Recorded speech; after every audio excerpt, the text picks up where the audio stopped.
যোহন লিখিত সুসমাচার। আজ প্রভু যীশুখ্রিস্টের জন্মলগ্নের প্রাক্কালে আজ আমরা বাইবেলের কিছু অংশ পাঠ করব। নূতন জন্ম ও বিশ্বাস সম্বন্ধে যিশুর শিক্ষা। ফরিসীদের মধ্যে এক ব্যক্তি ছিলেন, তাহার নাম নিকদিম। তিনি যিহুদীদের একজন অধ্যক্ষ। তিনি রাত্রিকালে যিশুর নিকটে আসিলেন এবং তাহাকে কহিলেন, রব্বী, আমরা জানি আপনি ঈশ্বরের নিকট হইতে আগত গুরু, কেননা আপনি এই যে সকল চিহ্ন কার্য সাধন করিতেছেন, ঈশ্বর সহবর্তী না থাকিলে এ সকল কেহ করিতে পারে না। যিশু উত্তর করিয়া তাহাকে কহিলেন, সত্য সত্য আমি তোমাকে বলিতেছি, নূতন জন্ম না হইলে কেহ ঈশ্বরের রাজ্য দেখিতে পায় না। নিকদিম তাহাকে কহিলেন, মনুষ্য বৃদ্ধ হইলে কেমন করিয়া জন্ম হইতে পারে? সে কি দ্বিতীয়বার মাতার গর্ভে প্রবেশ করিতে পারে, জন্মিতে পারে? যিশু উত্তর করিলেন, সত্য সত্য আমি তোমাকে বলিতেছি, যদি কেহ জল এবং আত্মা হইতে না জন্মে, তবে সে ঈশ্বরের রাজ্যে প্রবেশ করিতে পারে না। মাংস হইতে যাহা জাত তাহা মাংসই, আর আত্মা হইতে যাহা জাত তাহা আত্মাই। আমি যে তোমাকে বলিলাম, তোমাদের নূতন জন্ম হওয়া আবশ্যক, ইহাতে আশ্চর্য জ্ঞান করিও না। বায়ু যেদিকে ইচ্ছা করে সেই দিকে বহে, এবং তুমি তাহার শব্দ শুনিতে পাও, কিন্তু কোথা হইতে আসে আর কোথায় চলিয়া যায় তাহা জানো না। আত্মা হইতে জাত প্রত্যেক জন সেই রূপ। নিকদিম উত্তর করিয়া তাহাকে কহিলেন, এ সকল কি প্রকারে হইতে পারে? যিশু উত্তর করিয়া তাহাকে কহিলেন, তুমি ইসরায়েলের গুরু, আর এ সকল বুঝিতেছ না? সত্য সত্য আমি তোমাকে বলিতেছি, আমরা যাহা জানি তাহা বলি, এবং যাহা দেখিয়াছি তাহার সাক্ষ্য দিই, আর তোমরা আমাদের সাক্ষ্য গ্রহণ করো না। আমি পার্থিব বিষয়ের কথা কহিলে তোমরা যদি বিশ্বাস না করো, তবে স্বর্গীয় বিষয়ের কথা কহিলে কেমন করিয়া বিশ্বাস করিবে? আর স্বর্গে কেহ উঠে নাই, যিনি কেবল স্বর্গ হইতে নামিয়াছেন সেই মনুষ্যপুত্র, যিনি স্বর্গে থাকেন। আর মসীহ যেমন প্রান্তরে সেই সর্পকে উচ্চে উঠাইয়াছিলেন, সেই রূপে মনুষ্যপুত্রকেও উচ্চীকৃত হইতে হইবে, যেন যে কেহ তাহাতে বিশ্বাস করে সে অনন্ত জীবন পায়। কারণ ঈশ্বর জগৎকে এমন প্রেম করিলেন যে আপনার একজাত পুত্রকে দান করিলেন, যেন যে কেহ তাহাতে বিশ্বাস করে সে বিনষ্ট না হয়, কিন্তু অনন্ত জীবন পায়।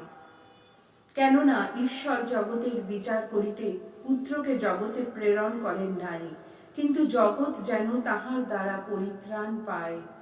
যে তাহাকে বিশ্বাস করে তাহার বিচার করা যায় না, যে বিশ্বাস না করে তাহার বিচার হইয়া গিয়াছে, যেহেতু সে ঈশ্বরের একজাত পুত্রের নামে বিশ্বাস করে নাই। আর সেই বিচার এই যে, জগতে জ্যোতি আসিয়াছে, এবং মনুষ্যেরা জ্যোতি হইতে অন্ধকার অধিক ভালোবাসিল, কেননা তাহাদের কর্ম সকল মন্দ ছিল।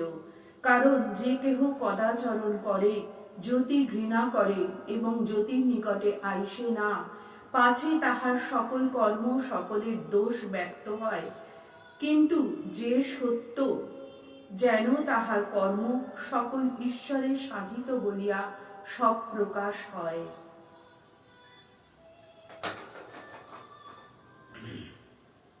জগৎ ও সত্যের আত্মা।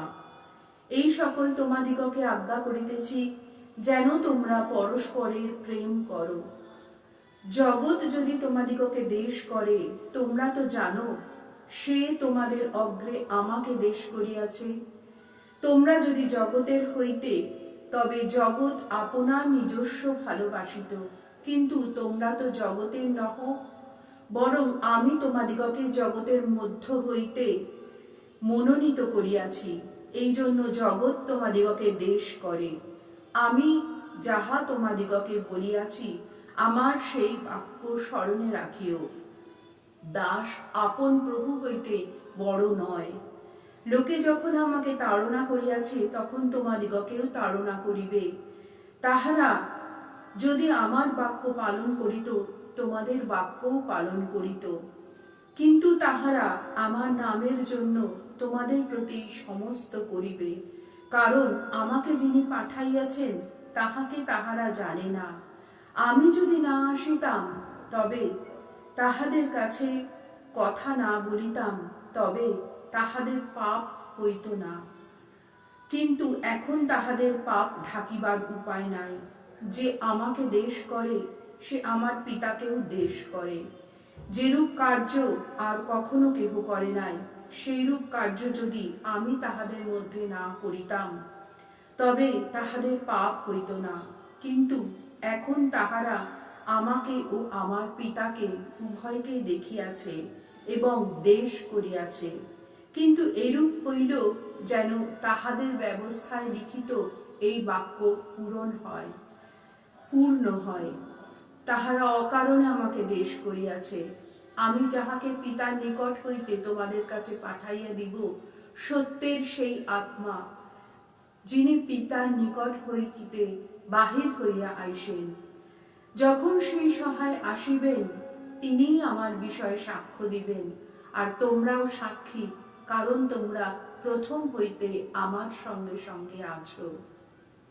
এই সকল কথা তোমাদিগকে বলিলাম, যেন তোমরা বিঘ্ন না পাও। লোকে তোমাদিগকে সমাজ হইতে বাহির করিয়া দিবে।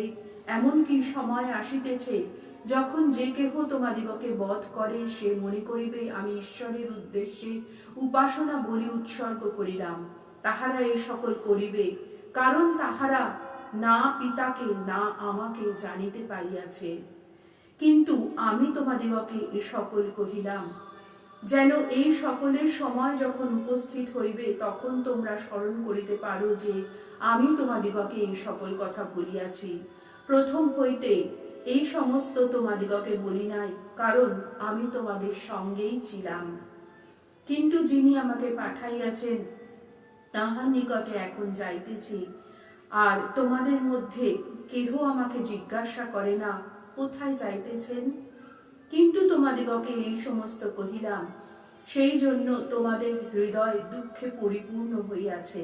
তথাপি আমি তোমাদিগকে সত্য বলিতেছি, আমার যাওয়া তোমাদের পক্ষে ভালো, কারণ আমি না গেলে সেই সহায় ঈশ্বর তোমাদের নিকটে আসিবেন না। আমি যদি না যাই, তবে তোমাদের নিকটে তাহাকে পাঠাইয়া দিব। আমি যদি যাই, তবে তোমাদের নিকটে তাহাকে পাঠাইয়া দিব। আর তিনি আসিয়া পাপের সম্বন্ধে, ধার্মিকতার সম্বন্ধে ও বিচারের সম্বন্ধে জগৎকে দোষী করিবেন। পাপের সম্বন্ধে, কারণ তাহারা আমাতে বিশ্বাস করে না। ধার্মিকতার সম্বন্ধে, কেননা আমি পিতার নিকটে যাইতেছি ও তোমরা আর আমাকে দেখিতে পাইতেছ না। বিচারের সম্বন্ধে, কেননা এই জগতের অধিপতি বিচারিত হইয়াছে। তোমাদিগকে বলিবার আমার আরো অনেক কথা আছে, কিন্তু তোমরা এখন যে সকল সহ্য করিতে পারো না। পরন্তু তিনি সত্যের আত্মা যখন আসিবেন, তখন পথ দেখাইয়া তোমাদিগকে সমস্ত সত্যে লইয়া যাইবেন। কারণ তিনি আপনা হইতে কিছু বলিবেন না, কিন্তু যাহা শুনেন তাহাই বলিবেন, এবং আগামী ঘটনাও তোমাদিগকে জানাইবেন। তিনি আমাকে মহিমান্বিত করিবেন, কেননা যাহা আমার, তাহাই লইয়া তোমাদিগকে জানাইবেন। পিতার যাহা যাহা আছে সকলই আমার। এই জন্য বলিলাম, যাহা আমার তিনি তাহাই লইয়া থাকেন ও তোমাদিগকে জানাইবেন। অল্পকাল পরে তোমরা আমাকে আর দেখিতে পাইতেছ না, আবার অল্পকাল পরে আমাকে দেখিতে পাইবে। আমেন।